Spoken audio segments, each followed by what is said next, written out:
Hi everyone, this is Cherry Enchantress with Pixie Dust Tarot, and this is your daily dust for February 1st, 2023, if you're watching in real time, but it can be also for whenever you stumble upon it.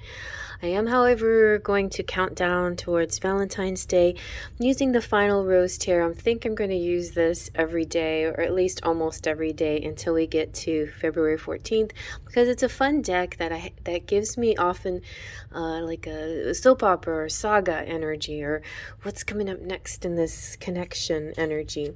You may find yourself in this connection or other future readings. It may not always feel like it resonates with you. This daily dust is just going to be a 3-card spread for general collective messages and energy, and just if it resonates, great. If it doesn't, then let it go. Maybe there's another one coming up for you that is more specific to you. I like it when we stumble upon these readings because it does have more of a law of attraction energy. It gives you this feeling like, aha, I think this was meant for me, this reading. But you definitely can follow me day to day if you like as well. And you know what? If the messages come out to be more than just love related, if there's career and other things coming up, I will definitely address them. All right, but love is my favorite subject. So the final Rose Tarot takes after the Bachelor and Bachelorette, and it's very charming. It's just very charming, and it's very, I don't know how the word exactly to describe it. It's just that it's very accurate, spot on. Look at that on the bottom, the 7 of Rings. That's a happy couple.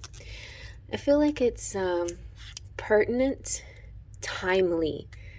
It's just one of those decks that kind of, strangely enough, says exactly what needs to be said for the moment. All right, whatever that word is. Whatever that means in one word. Okay. I'm going to shuffle real good, and then I'm going to take from the middle, I think.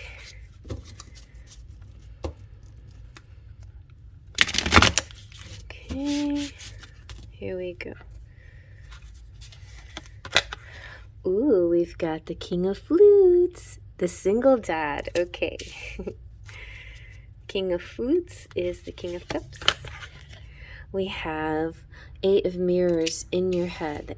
That's the 8 of Swords. Okay. And then we have the Host. Okay.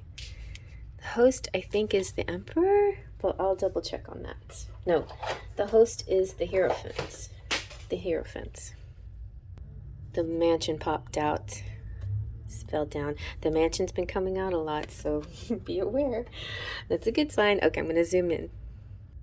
The way I read is, first and foremost, is downloads and messages from Spirit, Higher Self, my guides and guardians, that energy. But I also, with their guidance, I like to look at the imagery. I also like to look at the author's words, because I feel like the author's words is very important as well, especially in choosing a particular deck. If I'm drawn to a deck, it could have a lot to do with the way the author words her deck or his deck. So Flutes is all about emotion, intuition, dreams, love, and relationships. So that's exactly what we're here for today anyway, to start off Valentine countdown. And the King of Flutes, or the King of Cups, could be a romantic type. It could represent water signs like Cancer, Scorpio, and Pisces. It could represent that love energy. It could represent devoted, romantic types. But it's interesting that we have the single dad here. So there we go. This is also not just an energy of the king and the cups, but it has an archetype, which is the single dad. And in the book, the single dad is expressed like this. This dapper dad has his projects priorities straight. He's productive and strong, especially for those he holds in his heart. He excels at managing the turbulent tides of emotion and makes us feel safe in his loving embrace. He inspires us to hold rock steady and anchor into ourselves, teaching us to become masters of our emotions. And so it's about emotional maturity. It could be somebody who has moods, somebody who is kind of like an empress energy, who gives a lot of themselves, who's very nurturing and maternal, but in daddy form, in masculine form or man form. They're very good at managing their priorities. And I would say, in my opinion, at least the way I took on parenting, having my own kids, I put them number one. Well, I still believe, maybe if you're religious, God first or something like that, higher beings first, higher power. But for me, it was always my kids before me and before their dad. And he's ex now. But anyway, been ex for a while. But not everybody goes with that energy. Not everybody believes in that. That's a person-to-person choice. You may find a person, so you may be involved with this dad. You may be a feminine or female out there that has daddy issues, or there is a loving father in your life that feels like a guardian or guide. My dad passed away, but he's definitely a guide and guardian in my life. So that could be an energy here, like this higher being, this ancestor, this guardian or guide could be protecting you in your love life, possibly looking out for you from above. But I feel in general it is a person that you're interested in. That could be a dad. And sometimes dads, like moms, most of the time put their kids first, and it could be a challenge when it comes to a relationship with a single dad. Sometimes that can add to a little bit of a challenge. It doesn't always have to be anything major, but it sometimes turns into something that's not as easy to navigate as if they weren't a father. I personally like that a man who's a father, because I feel like they have a unique perspective, a similar perspective that I have, But the Eight of Mirrors does represent to me this sort of block. It could be just in your head, but it's some kind of mental block. It could be their block, that they place their priorities so high that maybe you've somehow been pushed down lower on the priority list. Or maybe you've pushed them down lower on your priority list. But in general, the mirrors represent swords, and mirror energy is usually, or swords energy is usually mental, and sometimes, and most of the time, especially in the tarot, swords is just perception, and it's usually skewed. It's usually too much, too much of being in your mind.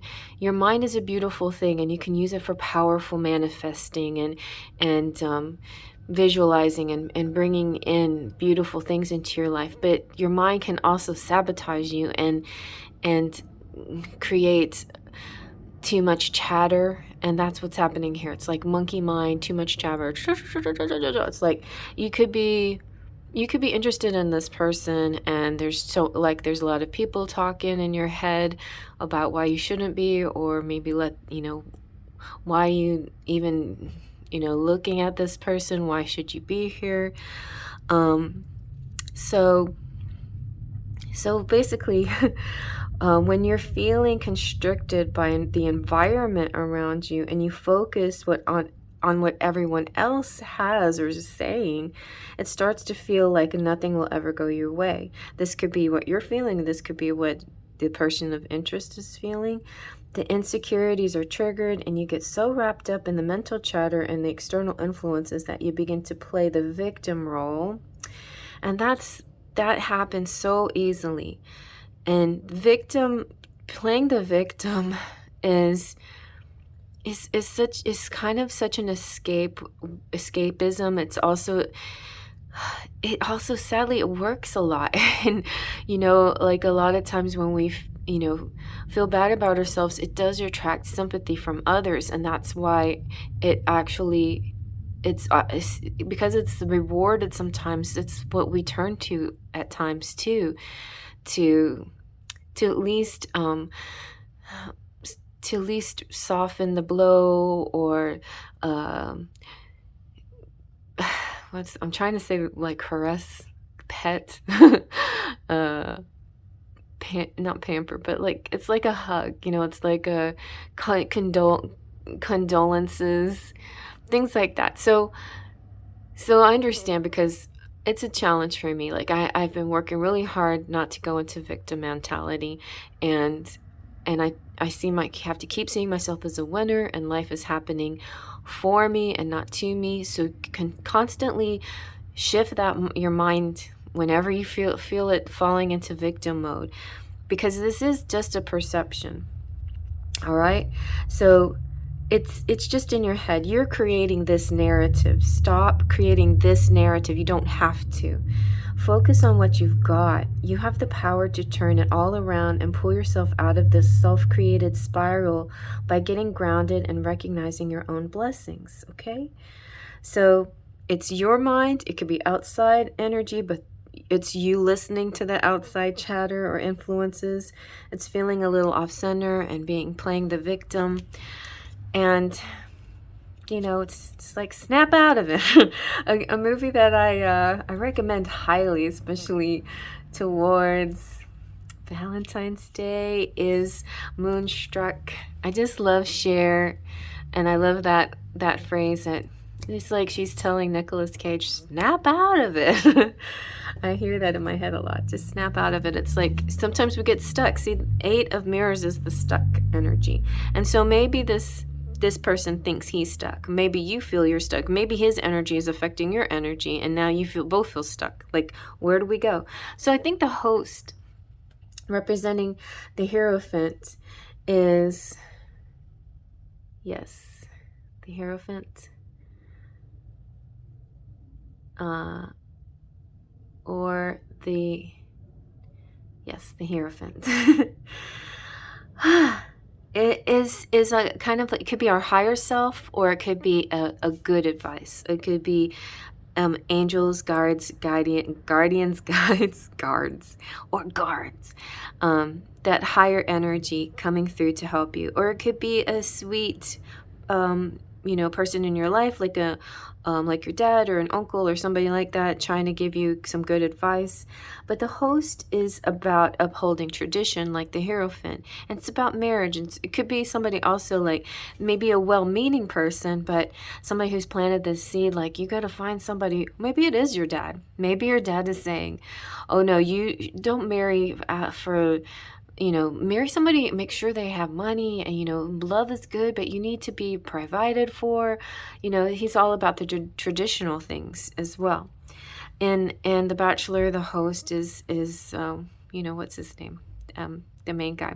And he kind of like is the glue, or that keeps everything together, and he kind of proclaims things once in a while, just like, and that's not all, and this twist is this, and next we have this, and guess what now, and you're reeling from this journey, and here comes something else.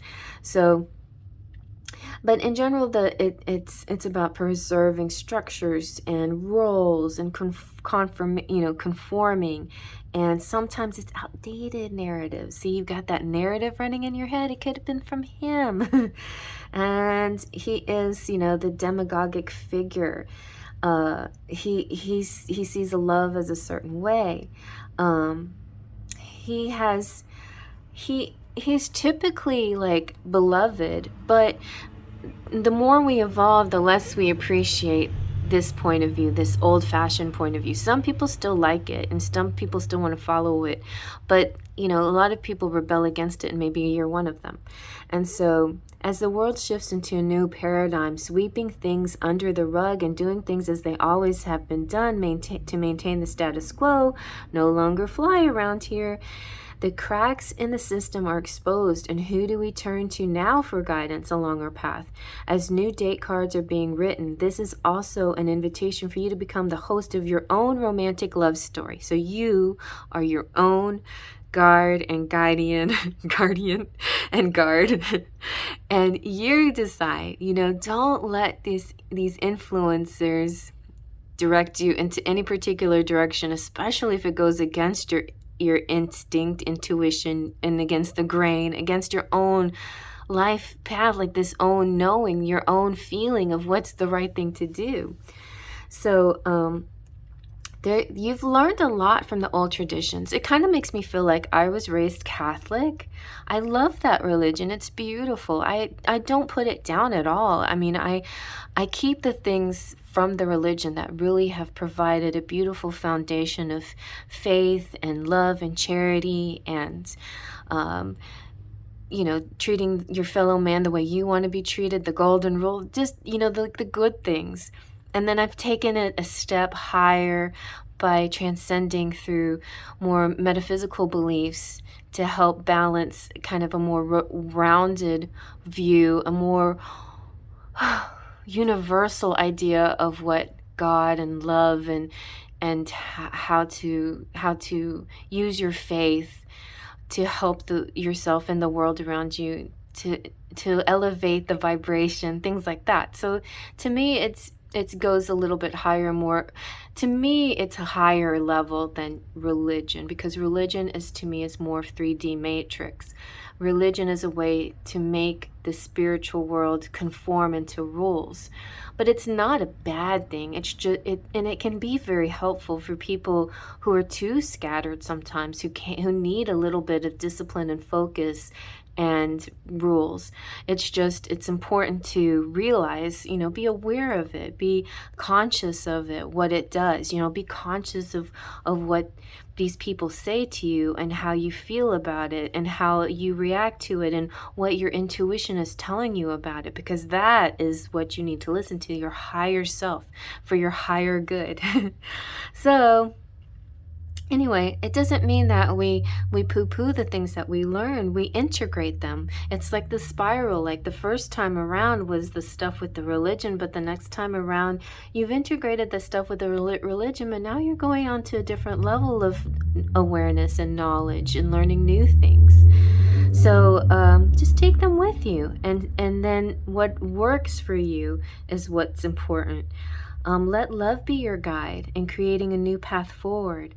So there's a bit of broken systems here that's not working for you, and I feel like it's just a new you, like new paradigm. And you can easily get out of this monkey mind if you take control, if you become your own host, you become your own boss, and you follow your heart where you think you should go. Okay, and I hope you like that one. That was a long one, but I felt a deep message here. So anyway, hope you like that. Faith, Trust, and Pixie Dust.